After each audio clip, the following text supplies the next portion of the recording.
All right, here's the big one. Top 10 favorite records of 2021. Let's get into it.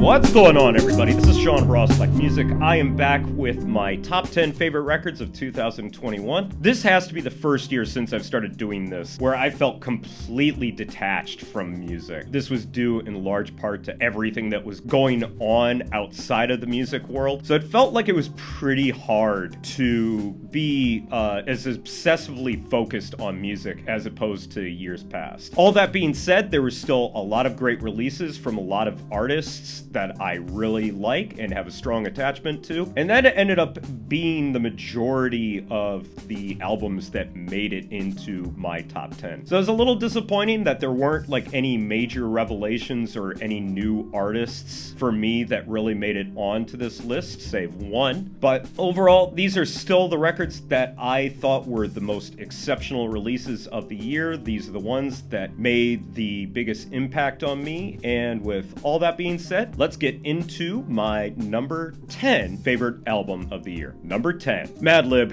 Sound Ancestors. Now, at the beginning of the year, I was head over heels for this record. I think this had some of Madlib's most interesting and most unique productions in a very long time. It seemed like he was sort of bringing back sounds from his back catalog while still trying to do something new and original with it. And these are definitely some of the most unique, creative, and original productions from Madlib in a long time. I just have kind of two major gripes with it, and one has to do less with the quality of the music on here and more with the pressing of the record. This is a hip-hop record. I am going to use this for DJing, and yet it seems like it's pressed as an audiophile record, which means that it's nearly impossible to play as is in any DJ sets. And the other thing is, I don't think it has sort of the same connective tissue that some of the best Madlib beat albums that he's had in the past. That being said, there's so many great memorable beats on here. Road of the Lonely Ones is one of my favorite songs of the year, and I absolutely love The New Normal as it kind of represents a great cross-section of all things Madlib, new and old, and I'm hoping that we hear more productions in this vein as well as a much better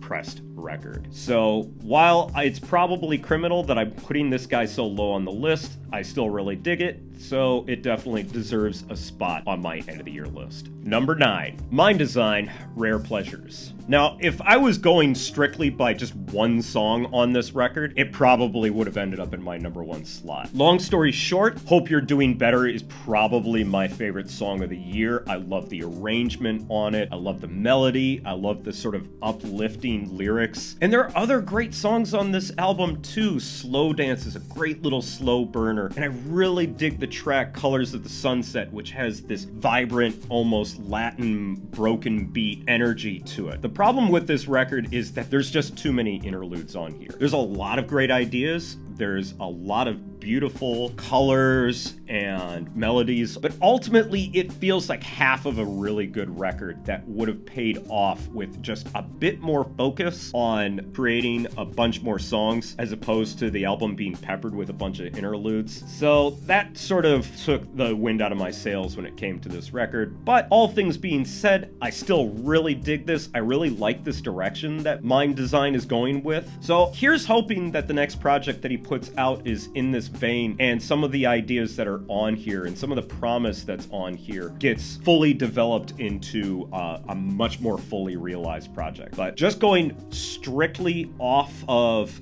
the beauty of the track Hope You're Doing Better, this guy ends up on this list, and definitely recommend that you check it out anyways, because it's still one of the more original records that came out this year. So yeah, it's got that going for it too.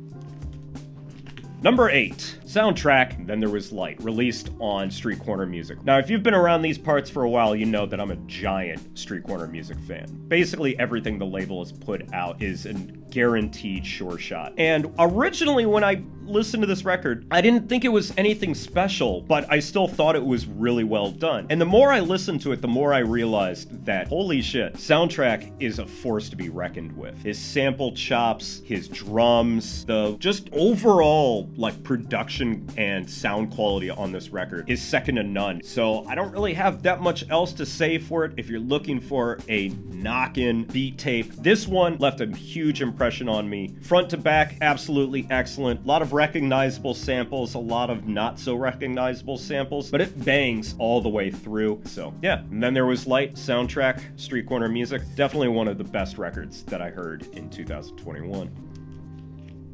Number 7, Kayla Maestro's Whip Music, released on Jakarta Records. So I really dig this record. I think not only is Kayla Maestro really coming into his own in terms of being a beat maker, but he's also coming into his own as a producer and just as a composer. The fact of the matter is, what really elevates this album compared to a lot of other beat tapes and a lot of other hip-hop production focused albums is Kayla Maestro really knows how to craft songs. And the fact that he decided to go for sort of a Dame Funk meets modern hip-hop sort of sound, and his ability to sort of seamlessly blend the two together while staying true to the promise of the sound of a lot of his previous productions is really quite the feat. If it wasn't for the fact that this album was weighed down by 2 really lackluster rap performances, I would probably place it even higher, because the quality of the stuff on here is just absolutely fantastic. And kind of the other reason that this ended up so low on the list is because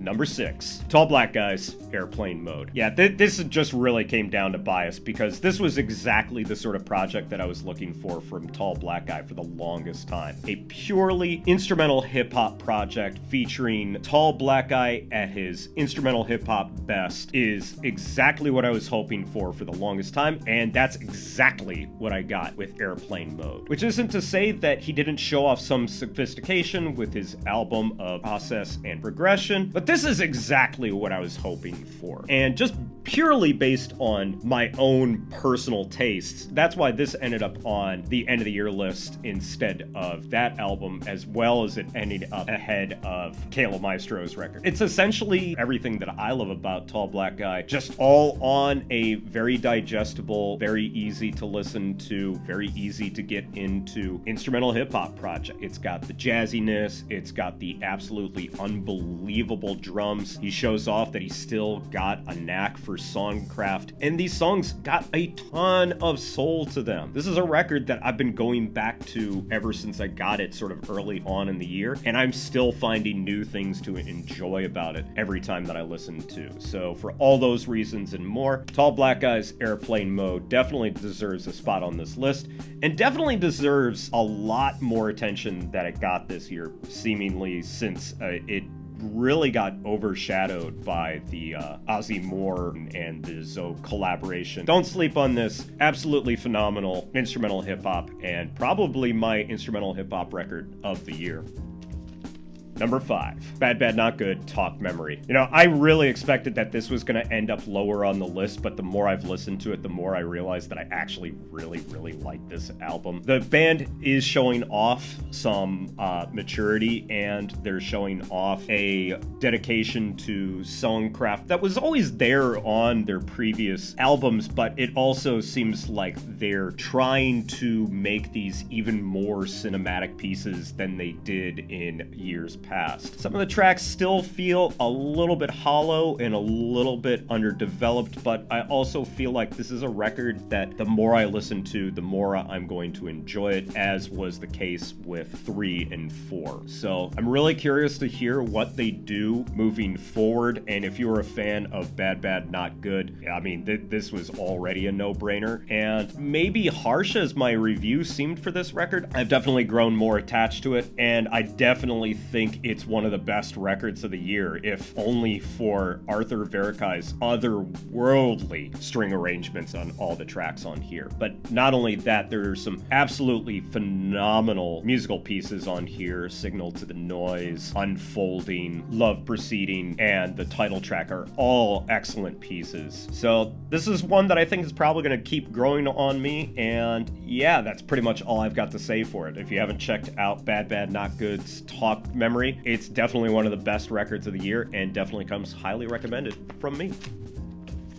Number 4, Kiefer's When There's Love Around. In my own personal preference, I actually like Between Days more, but I definitely feel like When There's Love Around requires a bit of promotion, in the sense that this is honestly an accomplishment for Kiefer. Ever since he did that dungeon session years ago where he played with a live band, I've always been hoping for a live band project from Kiefer, and this is pretty much him. This is him pretty much fulfilling that promise. He and his band play as tight as some of the most seasoned musicians. Kiefer sounds even more comfortable in this space than he does in his own hip-hop productions, and the masterful blending of so many different genres, be it soul, funk, jazz, and hip-hop, all sort of coming together, creates one of my favorite listening experiences of the year. In fact, I think I've probably listened to this album more than any other album this year. So here's hoping that Kiefer continues to sort of split his time between the hip-hop side of things and the more full band project, and here's hoping he continues to put out amazing, inspired, soulful music, such as the set that he put out with this guy right here. So if you haven't listened to this one yet, make sure you do so, because this is easily one of the best projects that not only Kiefer's put out, but one of the best projects that came out on Stone's Throw's already stacked year of great releases.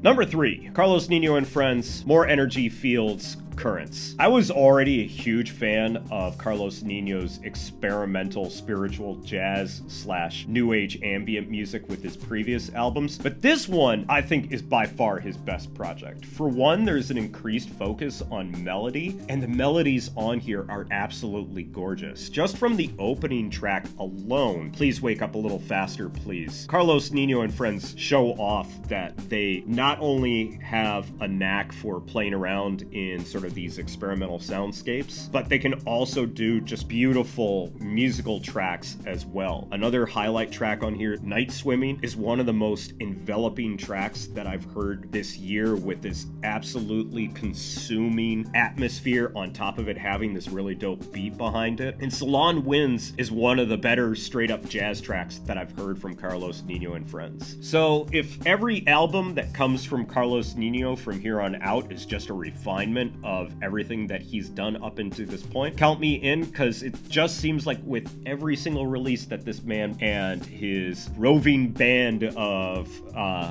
band members just seems to get better and more confident with every release, and this is by far the most confident release from Carlos Nino up until this point. So definitely check this one out if you haven't yet.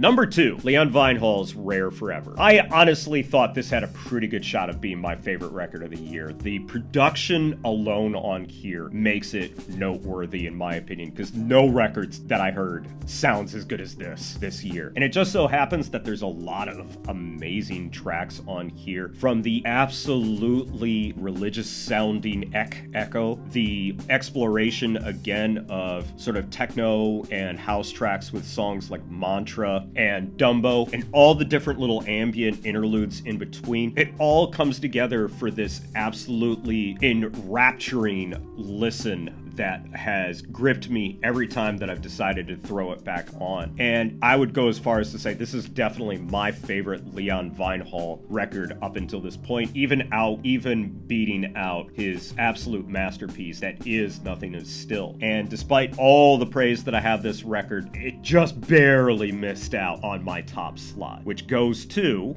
Number 1, don't act shocked. Yeah, Floating Points, Pharoah Sanders, and the London Symphony Orchestra, Promises. I don't know what else to say about this. This is easily the most inspired work that I've heard this year. And it's a work that, despite the fact that I loved all the records that I've talked about so far in this video, the fact of the matter is this is the one that's probably going to stay with me the most. Much like basically everything that Floating Points has put out. And this might be my favorite project from Floating Points so far. It's innovative, it's creative, it's inspiring, it's moving, it's emotional. There's so much going on here despite the amount of negative space that he's playing around with on here. The movements are all beautiful, with each one becoming more beautiful than the last one. And it's just a record that I think will age like a nice fine wine. So yeah, Floating Points, Pharoah Sanders, London Symphony Orchestra, Promises, easily my favorite record of the year, and definitely recommend that if you haven't checked it out already, you're doing yourself a great disservice. So I'm just gonna leave it at that. So that's going to be it for me today, guys. Thanks as always for watching. If you've listened to any of these records for yourself, please let me know what you thought about them down in the comments. If you want to hear any of these records for yourself, please head over to my WordPress blog, because that's where I post music links to any of the records that I talk about on this channel. And make sure you head over to my Twitch channel, Raw Select Music Sean, for Live from the Record Room, my weekly DJ live streams where I play records like the ones that I talk about in these videos, as well as a whole host of other records in my collection that I don't get a chance to talk about on this channel. Links to everything, as always, down in the description. That's going to be it for me today, guys. Thanks as always for watching, and I will catch you in the next video. So until then, peace out!